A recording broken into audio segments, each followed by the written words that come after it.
Hello guys, आपका मेरे channel BVM lion में बहुत बहुत स्वागत है। आज मैं अपने विद्यालय राजकीय इंटर कॉलेज कोरदार के छात्रों का व्यावसायिक शिक्षा के तहत ITES विषय का शैक्षिक भ्रमण कार्यक्रम जो ITI संस्थान दोगड्डा में स्थित है वहां निर्धारित हुआ है। मैं आपको भी वहां भ्रमण पर आमंत्रित करता हूं। आप भी हमारी टीम के साथ भ्रमण पर साथ रहें, ऐसी मेरी विनती है। विद्यालय के शैक्षिक भ्रमण प्रभारी कुमारी चंचल जो ITES की ट्रेनर हैं, अध्यापिका हैं, श्रीमती बबीता मैडम, मैं भगवान सिंह नेगी और श्री सुरेंद्र सिंह नेगी, ये हम सब अध्यापक इन हमारे निर्देशन में 42 छात्रों का ये शैक्षिक भ्रमण जा रहा है। विद्यालय के प्रधानाचार्य श्री मुकेश रावत जी ने छात्रों को समझाते हुए हम सबको विदा किया। मैं आपको कोरदार शहर से दोगड्डा में स्थित धनीराम बाजार में स्थित ITI संस्थान की यात्रा की झलकियां दिखाते हुए चलता हूं।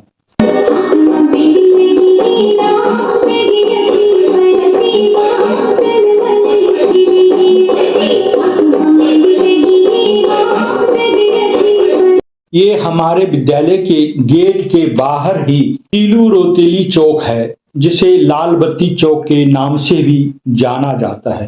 मासूमियत लुट जे गई, हंसा उड़ जो चेहरे तो यारी तालावी, जिन्हें भूगे तेरे तो सांभवी नहीं होना, दिल टूटिया मेरे तो।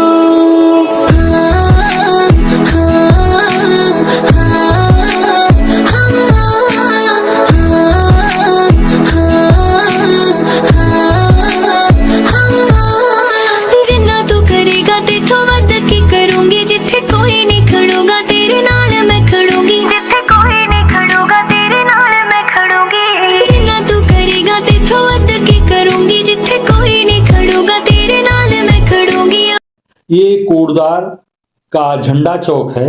यहाँ पर रैली, भाषण, कार्यक्रम, विरोध प्रदर्शन व चुनाव रैली यहीं पर सब किए जाते हैं।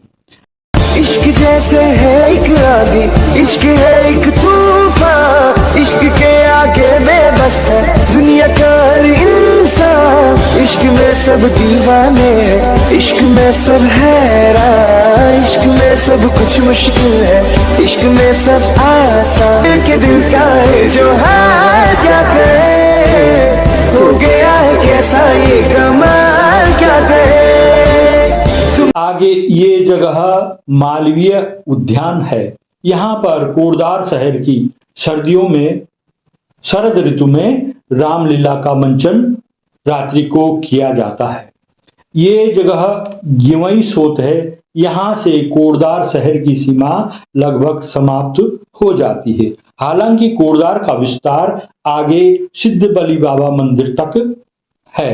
ये कोरदार शहर व नजीबाबाद, मेरठ, अन्य कई जगहों से श्रद्धालु इस मंदिर में दर्शन करने आते हैं। इस मंदिर की लोकप्रियता बहुत अधिक है। यह कोरदार शहर का मुख्य दर्शनीय स्थल है।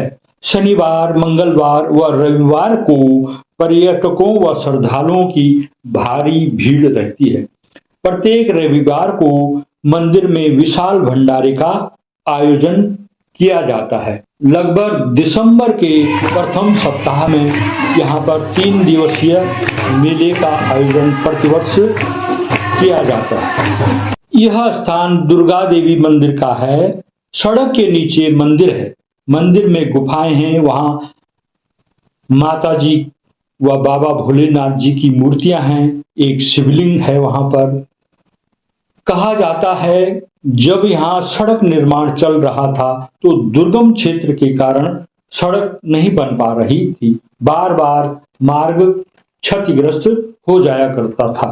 तब तत्कालीन ठेकेदार ने यहाँ पर मंदिर का निर्माण करवाया। इस तरह उनका निर्माण कार्य आगे निर्बाध रूप से चलता गया। यहाँ से दोगड्डा शहर का दृश्य दिख रहा है। दुगड्डा शुरू होने से पहले यहाँ पर ठंडे और मीठे पानी का एक प्रसिद्ध झरना है।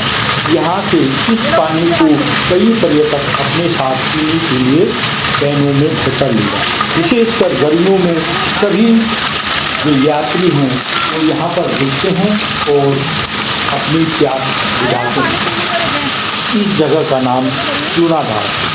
दुगड्डा की प्रसिद्ध जगहों में ये चूनाधारा और जहां हम जा रहे हैं आरटीआई संस्थान, ये दोनों प्रसिद्ध हैं।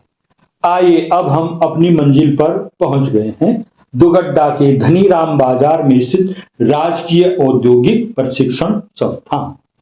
यहाँ पर छात्रों को जलपान कराया जा रहा है। बस रुकी हुई है।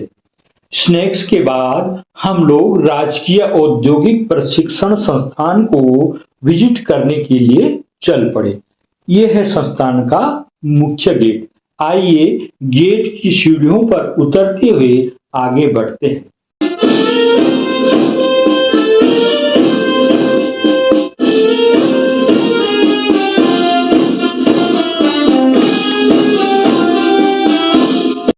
आप हैं प्राचार्य राजकीय औद्योगिक संस्थान दुगड्डा व अध्यापक गण।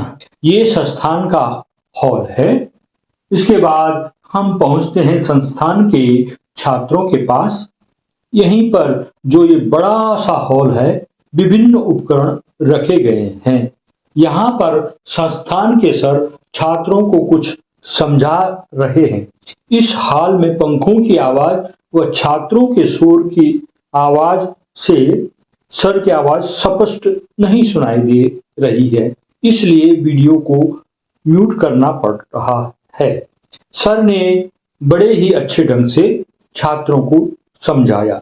आदरणीय गुरुजन, आप सभी का राजकीय औद्योगिक प्रशिक्षण संस्थान दुगड्डा पहुंचने पर मैं हार्दिक स्वागत अभिनंदन करता हूं। आज आप लोगों ने संस्थान का भ्रमण किया, ये जानने की कोशिश की कि टेक्निकल जो स्टूडेंट्स होते हैं वो किस तरीके से काम करते हैं, किस तरीके से वो अपने अपने ट्रेड्स में, जो आप ट्रेड सुनते हो इसका ट्रेड क्या है, इसने क्या ब्रांच ली हुई है, तो वो उस ब्रांच में किस तरीके से काम करते हैं। अलग अलग देखा होगा आपने जाकर के कि मोटर मैकेनिक वाले जहां 4 व्हीलर्स 2 व्हीलर्स पे काम कर रहे हैं, वहीं फिटर वाले जो हैं जॉब बना रहे थे वो।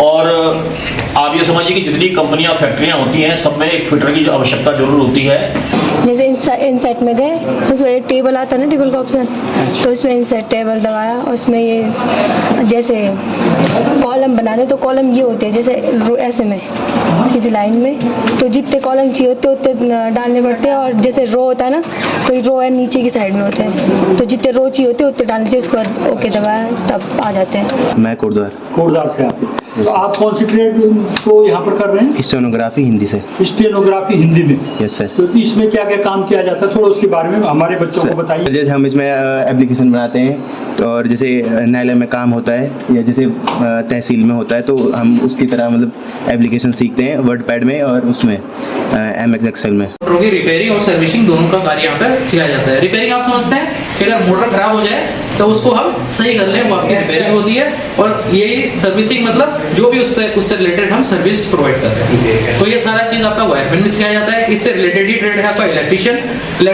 ट्रेड में भी ये सारी चीज़ें आपको वायरिंग प्लस आपकी मोटर की वाइंडिंग वगैरह उसमें एक ब्रीफ वे में, यहाँ पे शॉर्ट वे में सिखाया जाता है, क्योंकि यहाँ पे वायरमैन में मेनली फोकस्ड है आपका वायरिंग है, मतलब डोमेस्टिक और कॉमर्शियल वायरिंग।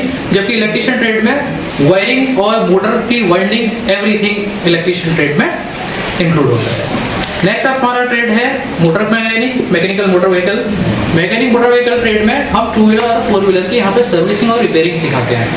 इसमें आपकी ओवरऑल जो असेंबली है 4 व्हीलर की, 2 व्हीलर की, इंजन की, वो सारी असेंबली, उसको असेंबल करना, डिसेंबल करना, ये सब कुछ यहाँ पे सिखाया जाता है। और 2 व्हीलर और 4 व्हीलर की सर्विसिंग भी यहाँ पे सिखाई जाती है। इसके अलावा हमारे पास एक जो मोस्ट इंपोर्टेंट ट्रेड है फिटर, जो ITI पे टॉप ट्रेडों में गिना जाता है। फिटर ट्रेड में आपके मेनली 3 टाइप के काम होते हैं। पहला यहाँ पे पाइप फिटिंग का काम होता है, दूसरा यहाँ पे मशीन फिटिंग का काम, और तीसरा स्ट्रक्चर फिटिंग का काम होता है। तो इस फिटिंग से मतलब है कि जो भी पार्ट आपका मशीन में टूट जाएगा या खराब हो जाएगा, उस पार्ट को कैसे बनाना है, ये सारी प्रोसेस हमारे फिटर ट्रेड में हम लोग बच्चों को सिखाते हैं। सबसे पहले ये हमारा स्टार कनेक्शन है। स्टार कनेक्शन हमारा मोटर्स में भी किया जाता है। इसमें एंगल बनता है 120 डिग्री का, उसमें एक बीच में से न्यूट्रल निकाला जाता है जो घरों पे फेज में होता है। अगर ये वाला ये चीज़ है कि जिसमें अगर हमारा एक न्यूट्रल गायब हो जाता है या हमें पता नहीं चलता है कि कनेक्शन ये कहाँ से हमारा न्यूट्रल गायब हो गया है, तो उसमें हम चेक कर सकते हैं कि कहाँ पे हमारा फेज आ रहा है। तो इसमें दो, अगर एक जगह से गायब होगा तो वहाँ पे नहीं पता चलता कि हमारा न्यूट्रल कहाँ से आ रहा है, कि इसमें दो चीज़ जलेंगी कि दो में फेज आ रहा है, एक में नहीं आ रहा है। अगर तीनों में फेज आ रहा है तो समझो हमारा न्यूट्रल काम कर रहा है, अगर एक में किसी में भी नहीं आ रहा तो हमारा न्यूट्रल काम नहीं कर रहा है, इसलिए स्टार कनेक्शन बनाया जाता है। संस्थान के प्राचार्य व अध्यापकों से विदा लेकर उन्हें धन्यवाद देकर हम अपने विद्यालय के लिए लौट रहे हैं। प्रिय दर्शकों, आपको ये शैक्षिक भ्रमण कैसा लगा कमेंट में बताइएगा। आपका धन्यवाद। मेरे चैनल को सब्सक्राइब कीजिएगा। अगर आपको ये वीडियो पसंद आ रही है तो आप वीडियो को लाइक कीजिएगा, कमेंट कीजिएगा और इसको शेयर भी कीजिएगा। अगर आप इस चैनल में नए हैं तो मेरे चैनल को सब्सक्राइब भी कीजिएगा। धन्यवाद।